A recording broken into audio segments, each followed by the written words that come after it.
Toujours dans le chapitre 5 sur les fonctions MSI, nous allons regarder à présent deux fonctions logiques qui sont très importantes. Le multiplexeur d'une part et la fonction réciproque, le démultiplexeur. Alors en général, c'est noté de façon un peu abrégée MUX, DMUX. Et dans la vidéo suivante, nous verrons des composants, des références de circuits intégrés qui implémentent ces fonctions importantes par l'intermédiaire donc de deux références, histoire aussi de se familiariser un peu avec l'exploitation des databooks, la doc technique. Alors, le multiplexeur, alors c'est un composant, ici, on va utiliser un multiplexeur 8 vers 1. Typiquement, il y a 8 entrées qui sont désignées respectivement par I0 jusqu'à I7, qu'on va multiplexer ou aiguiller sur la sortie nommée O comme output. Et l'idée, c'est que l'une des 8 entrées va être aiguillée ou multiplexée dans le jargon électronique vers la sortie O en fonction de 3 entrées supplémentaires qu'on appelle ici respectivement S0, S1, S2, S comme select. Donc c'est les entrées dites de sélection. Donc en fonction de la combinaison qu'il y a sur S0, S1, S2, on sélectionne une entrée sur les 8 qu'on présente sur la sortie. Donc c'est une problématique d'aiguillage comme dans une gare. Donc typiquement ici, on représente la table de vérité, évidemment synthétique, parce qu'on ne peut pas représenter les 8 bits I0, I7, ça fait 256 combinaisons de ces 8 entrées. Vous voyez qu'on a ici une table de vérité un peu nouvelle, en ce sens qu'elle est synthétique, puisqu'il est hors de question de représenter la totalité des combinaisons, puisqu'en tout, finalement, le circuit il a 11 entrées. Les 8 données, I0 à I7, plus les 3 entrées de sélection. Donc en fonction de la combinaison qu'on a sur les entrées de sélection, la sortie O vaut soit I0, soit I1, etc. Alors, du coup, ça suggère directement les équations logiques. Ici, la synthèse, on peut la faire un peu intuitivement par le biais direct des équations logiques. Et donc, typiquement, ici, je vous invite à réfléchir, hein, on pourra le faire sous forme d'exercice. On obtient un peu intuitivement, directement,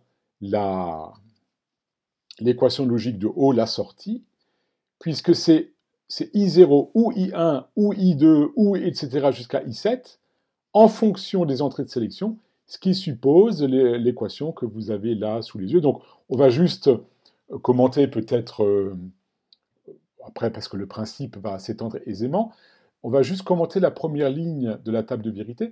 Supposez que vous êtes dans l'état 0, 0, 0 des entrées de sélection.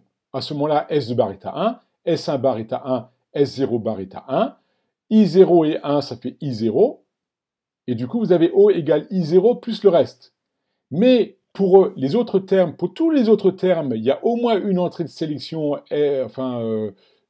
concrète, hein, puisque c'est des combinaisons de S et de S bar, qui va être à 0. Donc ça veut dire que tous les autres termes vont être ratatinés par le fait que dans le groupe S0, S1, S2, combiné avec les entrées inversées, seul S0 bar et S1 bar et S2 bar est à 1, et valide le I0 qui va être présenté sur O. Dans tous les autres cas de figure, tous les autres termes I1, I2, etc. jusqu'à I7 ont leur combinaison de sélection qui est à 0, et 0 et n'importe quoi, ça fait 0.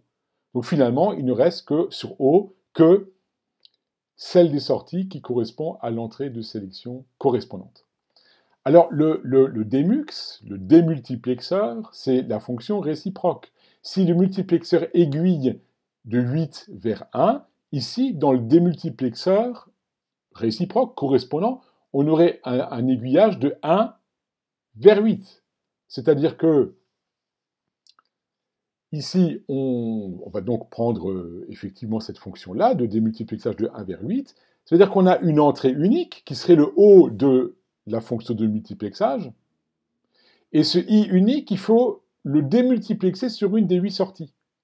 En d'autres termes, l'entrée I va se retrouver présent sur une des 8 sorties en fonction de l'état des entrées de sélection S2, S1, S0, exactement comme précédemment. Et là, pour le coup, il y a une entrée I et 8 sorties qui sont libellées de O0 jusqu'à O7, output 0 jusqu'à output 7. Et alors là, pareil, l'approche la plus simple et la plus immédiate, c'est d'abord de faire une table de vérité un petit peu synthétique. Donc là, en l'occurrence, on met les entrées de sélection, S2, S1, S0. On met les 8 sorties. En fait, on a un circuit intégré qui implémente 7 fonctions logiques en fonction des 3 entrées S2, S1, S0. Et la table de vérité un petit peu synthétique correspond à mettre en évidence, en fonction de chacune des 8 combinaisons des 3 entrées de sélection, sur quelle ligne de sortie se trouve l'entrée I qu'on laisse littérale, plutôt que d'indiquer de niveau logique concret à 0 ou 1. En d'autres termes, donc ici on va le faire à la main, c'est très simple. Lorsqu'on a 0, 0, 0 sur les entrées de sélection et ainsi de suite, donc de 0, 0, 0 jusqu'à 1, 1, 1, les 8 combinaisons des entrées de sélection, et bien pour la première, I va se retrouver sur la sortie au 0. Et bien sûr, il faudra définir un état logique conventionnel sur les autres. Par exemple, 0. Quand on est à 0, 0, 1, la sortie I se retrouve sur O1 et c'est les autres sorties qui sont à 0, et ainsi de suite. Donc vous avez votre I, votre sortie, enfin votre entrée I qui se retrouve sur une des sorties et qui se balade sur la diagonale là, du tableau des 8 valeurs de sortie. Donc, je pense qu'intuitivement, vous comprenez assez bien le principe. Donc l'entrée I se retrouve sur la sortie libellée I en fonction de l'entrée de sélection, tandis que toutes les autres sorties sont typiquement à 0, mais ça pourrait être l'état logique 1 en fonction des choix du fabricant de circuits intégrés. Alors maintenant, ça c'est la table de vérité. Les équations logiques, c'est tout aussi simple que précédemment. D'ailleurs, vous pourriez faire pause sur la vidéo, réfléchir quelques minutes et vous efforcer de déterminer vous-même, parce que maintenant vous commencez à avoir un petit peu d'intuition de toutes ces questions-là, les équations logiques. Donc il y en a 8, hein. Il faut écrire chaque équation au 0, au 1, au 2, etc. Alors on va faire les premières, mais vous pourrez aisément généraliser. Alors au 0, c'est I et une combinaison des entrées de sélection. Donc si au 0 sera égal à I, si les entrées de sélection sont à 0, 0, 0. Ça suggère un et logique avec S2 bar, S1 bar et S0 bar. Parce que dans ce cas-là, le et de ces 3 entrées de sélection barrées donne 1, et puis I et 1, ça fait I, donc O0 est égal à I. Si maintenant vous avez une quelconque autre combinaison sur les entrées de sélection, eh bien les S2 bar, S1 bar, S0 bar sera égal à 0. 0 et I, ça fait 0, donc O0 sera égal à 0. Et puis, c'est exactement le même principe pour les autres sélections, pour les autres sorties, qu'il faut simplement identifier en fonction de la valeur des entrées de sélection qui les sélectionne. Donc O1 est égal à I et S2 bar, S1 bar et S0, et ainsi de suite. Terminez d'écrire ces équations logiques, essayez de faire votre auto-évaluation, comparer vos résultats entre vous, et ça devrait coller.